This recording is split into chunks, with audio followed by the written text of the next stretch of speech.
Le bagarreur inattendu vole le cœur des brutes. Il regrette tout maintenant.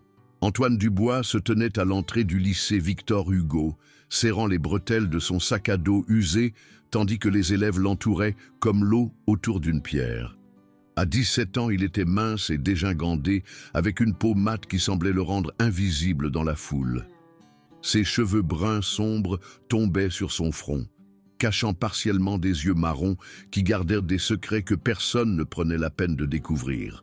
L'air matinal de septembre portait le parfum de l'herbe fraîchement coupée et de l'anxiété adolescente, une combinaison qui lui tordait l'estomac alors qu'il faisait ses premiers pas dans ce qu'il espérait être un nouveau départ.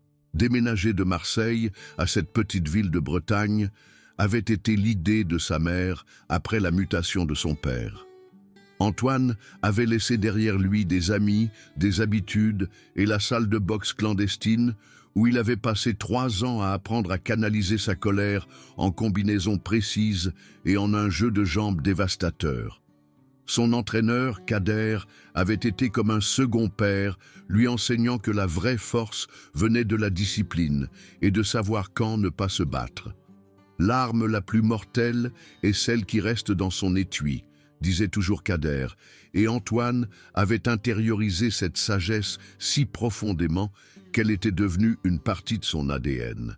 Les couloirs du lycée Victor Hugo bourdonnaient de l'énergie des amis retrouvés et de l'excitation de la nouvelle année scolaire. Antoine se fraya un chemin à travers des groupes d'élèves, leurs conversations déferlant sur lui en vagues de noms inconnus et de blagues privées. Il trouva son casier, le numéro 247, coincé entre un sanctuaire de photos d'une pom-pom girl et une collection de canettes de boissons énergisantes d'un joueur de rugby. Alors qu'il tâtonnait avec la combinaison, il prit conscience de regards qui l'observaient de l'autre côté du couloir. Thibault Lemaire mesurait 1,90 m, avec le genre de cheveux blonds et d'yeux bleus qui semblaient conçus pour des affiches de films pour adolescents. Sa veste de l'équipe de rugby était parfaitement ajustée sur ses larges épaules, et tout en lui respirait la confiance née de n'avoir jamais entendu nom.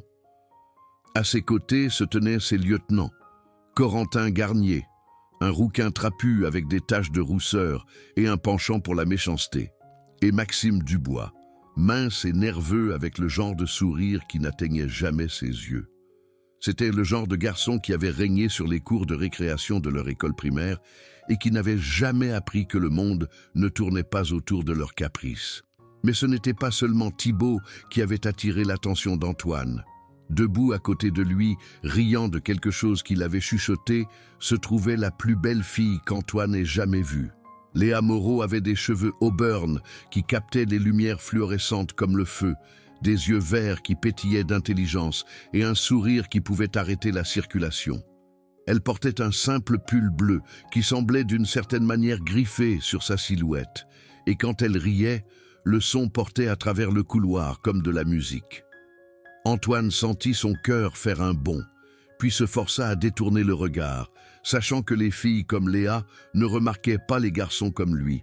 La première semaine passa dans un flou de nouveaux professeurs, d'horaires déroutants et de l'effort constant d'essayer de se fondre dans le décor. Antoine déjeunait seul dans un coin de la cantine, lisant des livres de poche usés et faisant semblant de ne pas remarquer les hiérarchies sociales qui se jouaient autour de lui.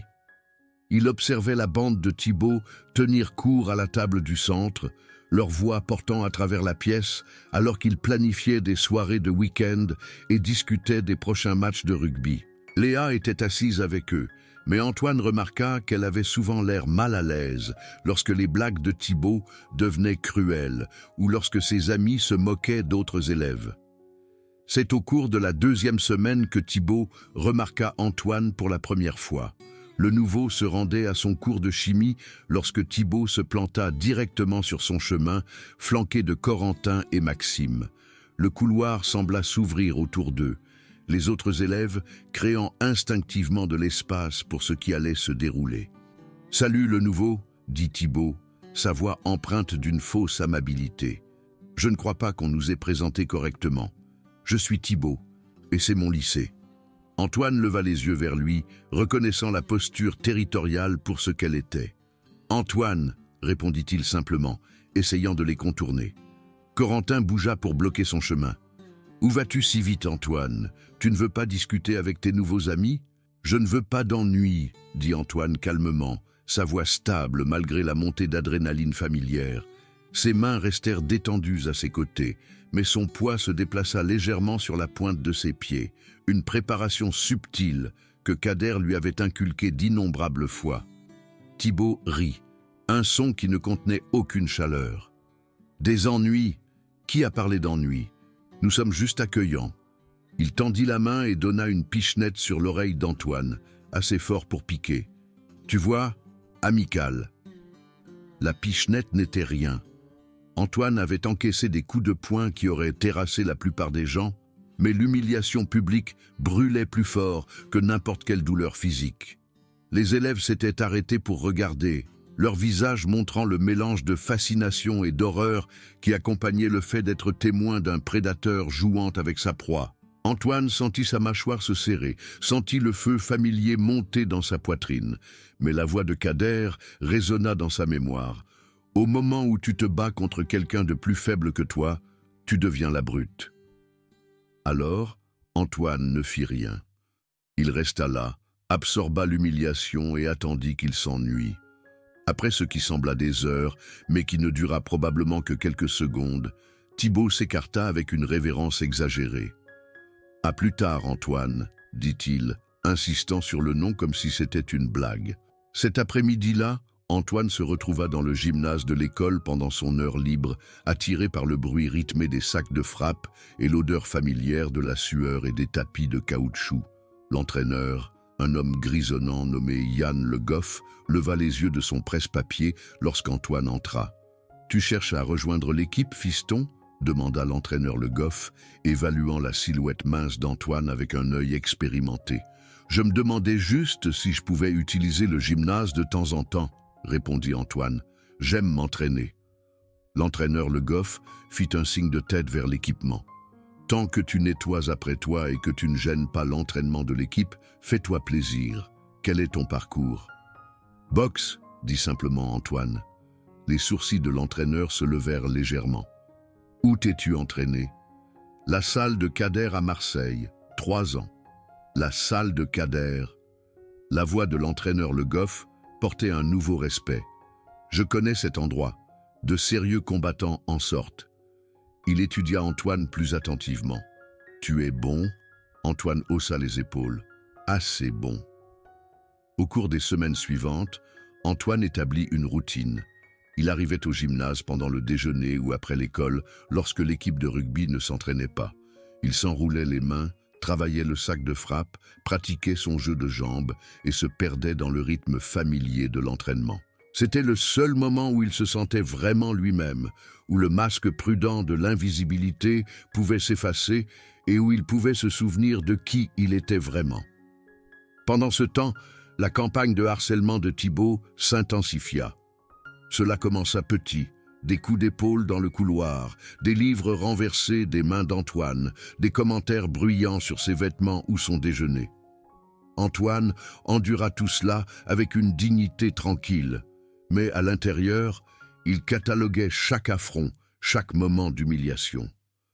Son entraînement s'intensifia, chaque séance sur le sac de frappe accompagnée d'images mentales du visage narquois de Thibaut. Le point de rupture survint un vendredi d'octobre.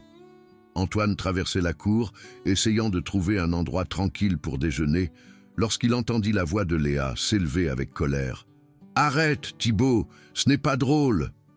Antoine leva les yeux et vit Thibaut et sa bande entourer un élève de seconde nommé David Kim, un petit garçon coréen avec des lunettes épaisses et un bégaiement. Thibaut avait le sac à dos de David et en vidait le contenu sur le sol pendant que Corentin et Maxime riaient. Léa se tenait à proximité, son visage rouge de colère et d'embarras. « Allez, Léa, » dit Thibaut, ne la regardant pas. « On s'amuse juste un peu avec le petit David ici. »« Lui rendre la vie difficile n'est pas amusant, » rétorqua Léa. « C'est cruel. » Thibaut la regarda enfin, son expression s'assombrissant. « Depuis quand te soucies-tu des losers comme lui ?» Depuis que je suis sorti avec quelqu'un qui est en train de le devenir, répondit Léa. Les mots planèrent dans l'air comme un défi. Le visage de Thibaut devint rouge et pendant un instant, Antoine pensa qu'il pourrait réellement frapper Léa. Au lieu de cela, il tourna sa rage vers David, attrapant le plus petit par la chemise et le soulevant du sol. « C'est de ta faute, grogna Thibaut. Tu as contrarié ma copine. » C'est alors qu'Antoine bougea. Il n'y pensa pas, ne pesa pas les conséquences. Il agit simplement. En 3 enjambées rapides, il était à côté de Thibaut, sa main se refermant autour du poignet du plus grand. « Lâche-le, » dit Antoine calmement. Thibaut se tourna, les yeux écarquillés de surprise. « Qu'est-ce que tu m'as dit ?»« J'ai dit lâche-le. » La voix d'Antoine resta calme, mais sa prise se resserra sur le poignet de Thibaut. « Maintenant. » Thibaut relâcha David, qui recula précipitamment, ramassant ses affaires éparpillées. Mais l'attention de Thibaut était maintenant entièrement concentrée sur Antoine, et la fureur dans ses yeux promettait la violence. « Tu viens de faire la plus grosse erreur de ta vie, » dit Thibaut, sa voix basse et dangereuse. Antoine relâcha le poignet de Thibaut et recula, ses mains revenant à ses côtés. « Peut-être, mais je peux vivre avec ça. » La confrontation aurait pu s'arrêter là. Mais Corentin choisit ce moment pour frapper Antoine par derrière. Le coup l'atteignit au rein, envoyant une décharge de douleur à travers son côté. Antoine trébucha vers l'avant et Maxime profita de l'occasion pour lui donner un coup de pied dans les jambes. Antoine heurta le sol violemment, ses paumes raclant le béton. « C'est ce que tu obtiens pour avoir mis ton nez là où il ne faut pas, » dit Thibaut, sa voix empreinte de satisfaction. Il regarda la foule d'élèves qui s'étaient rassemblés pour regarder, ses yeux trouvant finalement Léa. Et c'est ce qui arrive à quiconque pense pouvoir me dire quoi faire. Le message était clair. Le visage de Léa était devenu pâle. Mais elle ne dit rien, alors que Thibaut s'éloignait, Corentin et Maxime suivant comme des chiens fidèles. La foule se dispersa rapidement, laissant Antoine seul sur le sol avec son humiliation et ses paumes ensanglantées. Ce soir-là, Antoine ne rentra pas directement chez lui après l'école. Au lieu de cela, il se rendit au gymnase, où il passa 2 heures à travailler le sac de frappe jusqu'à ce que ses jointures soient à vif et que sa chemise soit trempée de sueur. L'entraîneur, le Goff, l'observa de l'autre côté de la pièce, ne disant rien, mais prenant note de l'intensité qui semblait émaner du garçon tranquille. Au cours du week-end, Antoine prit une décision. Il avait essayé de rester invisible, essayé d'éviter les conflits, mais Thibaut avait clairement indiqué que ce n'était pas une option. Lundi matin, il arriva à l'école avec un nouvel objectif. Il éviterait toujours les confrontations inutiles, mais il ne serait plus une victime. Le changement était subtil, mais perceptible. Antoine marchait les épaules en arrière, le menton levé. Il établissait un contact visuel lorsque Thibaut essayait de l'intimider. Il ne recherchait pas le conflit, mais il ne reculait pas non plus devant lui. Et chaque jour après l'école, il s'entraînait plus dur que jamais, se préparant à la confrontation qu'il savait inévitable. Léa commença à le remarquer aussi. Elle le surprenait en train de la regarder dans le couloir, et au lieu de détourner le regard, elle offrait un petit sourire. Lorsque Thibaut faisait des blagues cruelles au déjeuner, elle jetait un coup d'œil à Antoine, comme si elle cherchait sa réaction. La dynamique entre elle et Thibaut devint de plus en plus tendue, leur dispute devenant plus fréquente et plus publique. La goutte d'eau qui fit déborder le vase survint 3 semaines plus tard. Antoine se rendait à sa voiture sur le parking après l'école lorsqu'il entendit des cris derrière le gymnase. Il trouva Thibaut en train de plaquer Léa contre le mur de briques, son visage à quelques centimètres du sien. « Tu te crois trop bien pour moi maintenant ?» disait Thibaut, sa voix pâteuse à cause de l'alcool qu'il avait bu pendant le déjeuner. « Tu penses pouvoir simplement t'en aller ? Lâche-moi, Thibaut, » dit Léa, sa voix stable malgré la peur dans ses yeux. « Je ne crois pas, » répondit Thibaut. « Nous allons régler ça tout de suite. » Antoine n'hésita pas. Il franchit la distance qui les séparait en 4 enjambées rapides et tapota Thibaut sur l'épaule. Lorsque le plus grand se tourna, le poing d'Antoine était déjà en mouvement. Le coup atteignit Thibaut en plein sur la mâchoire, faisant claquer sa tête en arrière et le faisant trébucher loin de Léa. Elle t'a dit de la lâcher, dit Antoine calmement. Thibault le fixa, du sang coulant de sa lèvre fendue. Tu es mort, Dubois. Tu es absolument mort. Peut-être, dit Antoine, mais pas aujourd'hui. Thibault se lança vers lui, mais Léa attrapa son bras. Arrête, Thibault, arrête juste. Thibault la repoussa, mais le moment d'hésitation avait donné à Antoine le temps d'évaluer la situation. Corentin et Maxime approchèrent par derrière, et une foule d'élèves se rassemblait. Cela allait être public, et cela allait être décisif. « Tu veux faire ça ici ?» demanda Antoine, faisant rouler ses épaules pour relâcher la tension. « Devant tout le monde ?» Thibault regarda la foule, Léa, les caméras de téléphone qui enregistraient déjà. Son orgueil ne lui permettrait pas de s'en aller, mais Antoine pouvait voir l'incertitude dans ses yeux. Thibault avait l'habitude de s'en prendre à des gens qui ne riposteraient pas. « Je vais te briser !» dit Thibault, mais sa voix manquait de sa confiance habituelle. Antoine hocha simplement la tête. « Vas-y alors !» Thibault chargea, menant avec un coup de poing sauvage qu'Antoine esquiva facilement. Le coup passa à côté de son oreille et Antoine pénétra à l'intérieur de la garde de Thibault, atterrissant un crochet acéré dans ses côtes. Thibault haleta et trébucha vers l'arrière, et Antoine enchaîna avec un direct du droit qui l'atteignit au plexus solaire, le faisant se plier en deux. Corentin se précipita sur le côté, mais Antoine s'y attendait. Il pivota, attrapa le poignet de Corentin et utilisa l'élan du plus grand pour l'envoyer s'écraser contre une voiture garée. Maxime hésita, comprenant soudainement qu'ils avaient largement sous-estimé leur adversaire. Thibault était de nouveau sur ses pieds, son visage rouge de rage et d'embarras. « Tenez-le » cria-t-il à Maxime, qui attrapa à contre-cœur Antoine par derrière. Avec ses bras coincés, Antoine ne put esquiver le prochain coup de poing de Thibault qui l'atteignit à l'estomac. Mais au lieu de se plier en deux, Antoine enfonça son talon violemment sur le coup de pied de Maxime, le faisant relâcher sa prise avec un cri de douleur. De nouveau libre, Antoine se baissa sous le coup de poing suivant de Thibault et remonta avec un uppercut qui fit claquer la tête de Thibault en arrière. Le plus grand chancela, ses yeux flous. Antoine aurait pu l'achever alors, aurait pu le mettre à terre avec une combinaison qui l'aurait laissé inconscient. Au lieu de cela, il recula et attendit. « Tu en as assez ?» demanda Antoine calmement. Thibault essuya le sang de son nez, sa poitrine se soulevant. « Ce n'est pas fini. »« Si tu veux que ça le soit, » répondit Antoine. « Mais si tu reviens vers moi, je ne me retiendrai pas. » La foule était silencieuse, les téléphones enregistrant chaque instant. Léa se tenait au bord du cercle, ses yeux écarquillés d'étonnement et de quelque chose d'autre, quelque chose qui ressemblait à de l'admiration. Thibault regarda les visages qui l'entouraient, le respect évident dans leurs expressions, alors qu'il regardait Antoine, et sembla se dégonfler.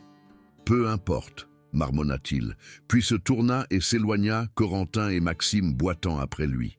La foule commença à se disperser, mais Léa resta. Elle s'approcha lentement d'Antoine, ses yeux verts étudiant son visage. « Merci », dit-elle simplement.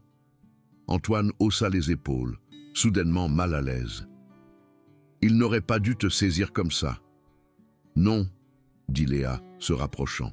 « Il n'aurait pas dû, et personne d'autre non plus. » Elle fit une pause, puis ajouta « J'ai rompu avec lui hier. »« Bien, » dit Antoine, puis sentit immédiatement son visage brûler. « Je veux dire, si c'est ce que tu voulais. » Léa sourit et l'expression transforma complètement son visage. « C'est le cas. C'est tout à fait le cas. » Elle tendit la main et toucha son bras. « Tu m'accompagnes à ma voiture ?» Alors qu'ils traversaient ensemble le parking, Antoine eut l'impression de flotter. Le poids de mois d'humiliation et de peur s'était levé de ses épaules, remplacé par quelque chose de plus léger et d'infiniment plus précieux. Léa bavardait facilement à ses côtés, lui posant des questions sur son entraînement de boxe, son ancienne école, ses projets d'avenir. « Je te regardais parfois, » admit-elle lorsqu'ils atteignirent sa voiture. « Dans le gymnase, tu es vraiment bon. »« Tu me regardais ?» demanda Antoine, surpris. « Difficile de ne pas le faire, » dit Léa, rougissant légèrement. « Tu es très concentré quand tu t'entraînes. C'est attirant. » Antoine sentit son cœur faire un bond. Peut-être que tu aimerais prendre un café un de ces jours. Je pourrais te parler de Marseille et tu pourrais me parler d'ici. J'aimerais ça, dit Léa, son sourire s'élargissant. J'aimerais beaucoup ça. Alors qu'elle s'éloignait, Antoine resta sur le parking, regardant ses feux arrière disparaître au coin de la rue. L'air d'octobre était vif contre sa peau, portant le parfum des feuilles mortes et la promesse de l'hiver. Mais à l'intérieur, il se sentait chaud et vivant d'une manière qu'il n'avait pas ressentie depuis des mois.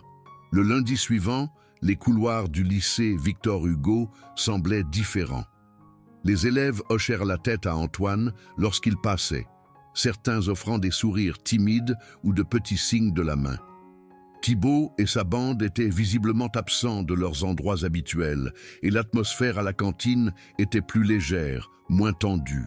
Antoine se retrouva assis avec Léa et ses amis, riant de leurs blagues et contribuant à leur conversation. « Alors, quel est le secret ?» demanda Sarah, l'une des amies les plus proches de Léa. « Comment as-tu appris à te battre comme ça ?»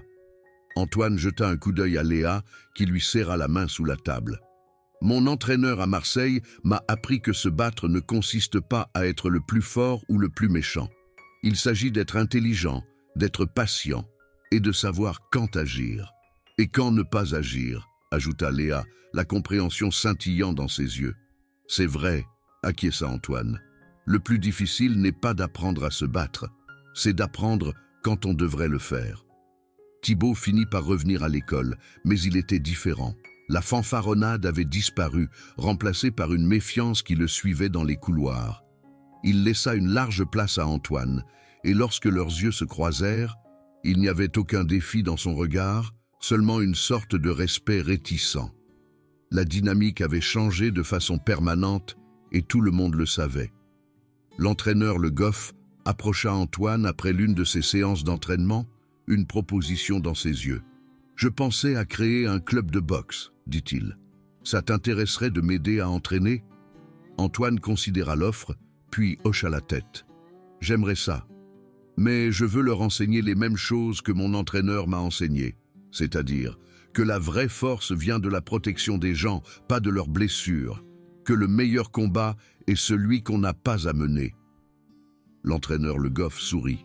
« On dirait que tu as appris d'un homme bien. »« Le meilleur, » acquiesça Antoine. Alors que l'hiver s'installait sur la Bretagne, Antoine se retrouva à s'installer dans une nouvelle vie. Léa et lui étaient devenus inséparables, leur relation étant basée sur le respect mutuel et une affection sincère. Le club de boxe s'était agrandi pour inclure une douzaine d'élèves, allant des enfants qui avaient été victimes d'intimidation aux enfants qui avaient fait de l'intimidation, tous apprenant les mêmes leçons sur la discipline et la maîtrise de soi. Un soir, alors qu'il quittait le gymnase après l'entraînement, Antoine trouva Thibaut qui l'attendait près de sa voiture. Le plus grand avait l'air mal à l'aise, ses mains enfoncées profondément dans ses poches. « Dubois, » dit Thibaut, sa voix dépourvue de son ancienne arrogance. « Thibaut, » répondit Antoine d'un ton neutre, son corps se mettant automatiquement en position d'attente. Thibaut remarqua le mouvement et leva les mains. « Je ne suis pas là pour me battre. Je voulais dire quelque chose. » Antoine attendit. « J'ai été un connard, » dit finalement Thibaut. « Avec toi, avec Léa, avec beaucoup de gens. Je ne m'attends pas à ce que tu me pardonnes ou quoi que ce soit, mais je voulais que tu saches que je le sais. » Antoine étudia le visage de Thibaut, cherchant des signes de tromperie, mais ne trouva que des regrets sincères. « Qu'est-ce qui a changé ?» Thibaut resta silencieux pendant un long moment. « Te regarder avec Léa, voir comment elle te regarde. Je n'ai jamais eu ça, tu sais. Je pensais que oui, mais je ne faisais que prendre. Toi, tu te soucies vraiment d'elle. »« Oui, » dit simplement Antoine. « Ouais, je peux voir ça. » Thibaut donna un coup de pied à un morceau de gravier détaché. « Elle est plus heureuse maintenant. Je peux voir ça aussi. » Ils restèrent silencieux pendant un moment. Deux jeunes hommes qui s'étaient retrouvés de part et d'autre d'un conflit qu'aucun n'avait pleinement compris. « Pour ce que ça vaut, » dit finalement Thibaut, « je suis content que tu te sois dressé contre moi. J'avais besoin de quelqu'un pour le faire. » Antoine hocha la tête. Nous avons tous besoin de quelqu'un pour se dresser contre nous parfois. Alors que Thibaut s'éloignait, Antoine sentit le dernier morceau de son ancienne colère se dissoudre. Le garçon qui était arrivé au lycée Victor Hugo, effrayé et seul, avait disparu, remplacé par quelqu'un de plus fort, de plus confiant et de plus en paix avec lui-même. Il avait appris que la vraie force ne venait pas de la capacité de blesser les autres, mais du courage de les protéger. Et parfois, cela signifiait les protéger d'eux-mêmes. Le bal de printemps se tenait dans le gymnase, transformé avec des serpentins et des lumières scintillantes en quelque chose de magique. Antoine, portant le vieux costume de son père, regarda Léa descendre les escaliers dans une robe bleue qui correspondait à ses yeux. Elle était radieuse, son sourire illuminant la pièce alors qu'elle prenait son bras. « Tu es bien propre, » dit-elle, ajustant sa cravate. « Tu es parfaite, » répondit Antoine, pensant chaque mot. Alors qu'ils dansaient, entourés de leurs camarades de classe et amis, Antoine réfléchit au voyage qui l'avait amené à ce moment. Il avait appris que fuir le conflit ne faisait que retarder l'inévitable, que se défendre et défendre les autres était parfois le seul choix qui comptait. Il avait découvert que la vraie force ne venait pas du pouvoir de détruire, mais de la sagesse de savoir quand utiliser ce pouvoir et quand se retenir. Plus important encore, il avait appris que les meilleures victoires étaient celles qui transformaient toutes les personnes impliquées, transformant les ennemis en alliés et les brutes en de meilleures personnes.